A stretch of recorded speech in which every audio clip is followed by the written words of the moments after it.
Boom! What's up, guys? Prince Sports here. Don't forget to comment, like, subscribe. All right. Now, most of us are NBA fans. All right. We love the sport. But here's a good question. What could we do to make the NBA a much better, more entertaining game? Right? Whether you're an old school fan or you're a new school fan, you hear a lot of people complaining about, well, back in my day, we had this. Well, back in this day, I wish we could put this in the game or we could put that in the game. Well, here's 7 ideas I think that the NBA could use to make the game even more entertaining. All right, now check this out.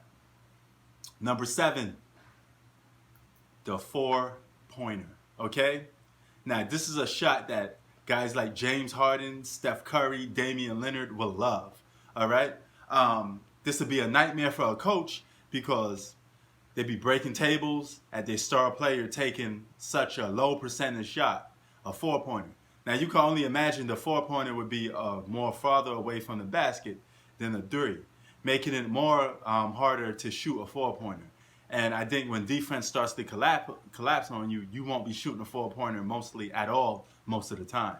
But this will widen the game up even more, and it'll help stop blowouts. Because how many of us get bored with watching a blowout game? You want a game that could be a little more competitive, right? So if you want a game that could be a little more competitive, put a 4-pointer in there. Since guys like shooting long balls anyway, shooting threes. I've seen LeBron shoot shots from the parking lot, and it's like trick shots for him. And a lot of these guys are doing that. So why not make a 4-pointer shot? That's my number 4. That's not number 4. That's my number 7 pick for the NBA to make a change on. Now, number 6 is a personal favorite of mine that I will love because I like competitive, I like a balance. And I think the best of 5 for the first round of the playoffs, all right? They took this out and replaced it with the best of 7. But that was a no-no. Let's bring it back. Bring the best of 5 back for the first round. Why? Because it makes a number 8 seed more easier to upset a number 1 seed. Imagine a team that has no hope that you think is going to lose. They're just a punching bag for the number 1 seed, because that's what we think most of the time. Oh, it's an 8 seed, it's a waste of time watching, right? But what about if it's a best of 5?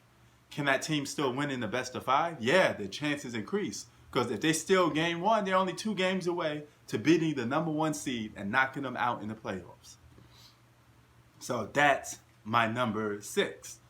Install the best of 5 for the first round. And a little extra. I wouldn't be too surprised if you could do the best of 5 for the first 2 rounds. And then you could make the conference finals and the NBA finals the best of 7. That makes it even more entertaining. So more do or die basketball. All right. Now, number 5 is a lot of people are going to be iffy about, because some people don't mind it, some people do. Eliminate super teams is my number 5. Okay. Now, if you have a super team and you get it through the draft, you just happen to draft a bunch of players and they become 3 of the top best players in the world naturally, then no problem. But I don't want to see guys like top 2 of the 3 top 5 players in the world being on the same team. To me, that's kind of not cool. I understand that it makes up for some good entertainment. You could have like, man, this team is going to be the most hated team in the league, or they're going to be this and that. And it's fun for one city. Whatever city that has that super team is fun.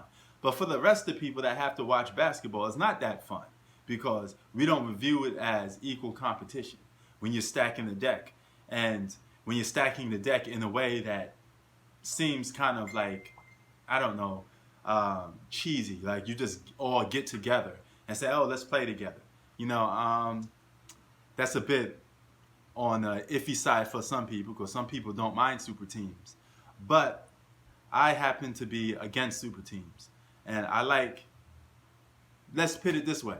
Maybe there's a way you could stop it. If you make only certain players allowed to reach up to 20 million, something like that. Or you could make contracts a little more longer, because LeBron James himself been a free agent 3 times already, signing all these 4-year contracts. And let's tighten up on some of these 4-year contracts. Because put it this way, if you're from your native city and you have a superstar in your native city, you probably buy tickets, you watch games, you buy this guy's jersey. You want to go out and support your team. You don't want your team going down the drain because you're losing all your star players, and it's eliminating the competition from basketball.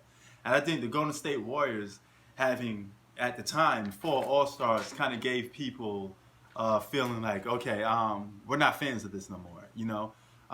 The Miami Heat, it was interesting the first time because it was the first time we ever seen something like that from the Miami Heat. And, what LeBron did was groundbreaking. No superstar ever did something like that in free agency or took control of his career, like that, in that way. So that was groundbreaking within itself. All right? But 2 All-Stars per team is more competitive basketball. Something like what we got right now. This is perfect, I like that. Then you can stack the deck and fight over role players as much as you want. I don't care. As long as you don't have a bunch of top 5 players all on one team. That's kind of corny, man. All right? Number 4, take away the 3-second violation. Okay? That's number 4. Now, the fact that going to the basket for a layup or a dunk is dead ass easy because there's nobody there to protect the rim no more. Is wide open for guys just to beat their guy off the dribble and then an easy trip to the basket. Let's put the clamps down on that a little bit. Let's make it to a point that you have to earn the right to get a layup and a dunk. It makes it more entertaining, Let the big guys be the big guys, we tuck away the center position, and it's kind of like, why do we even have a guy playing the 5 now? Because they can't protect the rim as good as they used to, and because they got to move out the way. About time they even try to go to the basket to try to stop the perimeter player from doing a layup or a dunk. It's too late because they got there too late to begin with anyway. Because they're slow-footed and the perimeter players are ready towards the basket anyway. So get rid of that 3-second violation. Force guys to learn how to shoot a mid-range jump shot. Okay? Shooting is supposed to be a big part of basketball, right? You're not supposed to just be having a layup or a dunk fest. Show me some skill that you could shoot the ball from the mid-range and you could put some pressure on these guys. If you do that, you could free up the lane to the point that you could get yourself a layup or a dunk. All right? So take away the 3-second violation is number 4. All right? Number 3 is a sport pet peeve of mine. It's not even that much of a big issue, but I'm just going to put it at number 3 because growing up watching the All-Star game, I'm used to seeing East and West. I want that back to normal. Okay, let's just go back to the East and West. Don't do like a team LeBron, team Giannis. I mean, it was fun while it first lasted, but it's like pickup basketball, man. You just, I take him, I take that. And you always find one guy stacking the deck a little more, So that's kind of corny, man. Just go back to your regular old East versus West. If anything, here's the thing. You want to make the All-Star game a little more interesting? You could do what you just did last year. Make it go by each quarter. You restart the game or something like that.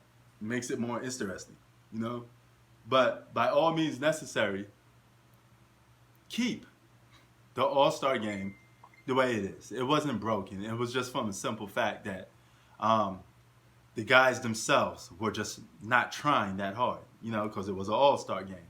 Just give them more incentive to play the game, all right? Now, number 2 is something that I've been talking about for a long time. A lot of us think the NBA season is too long, right? So let's have a shortened NBA season, okay?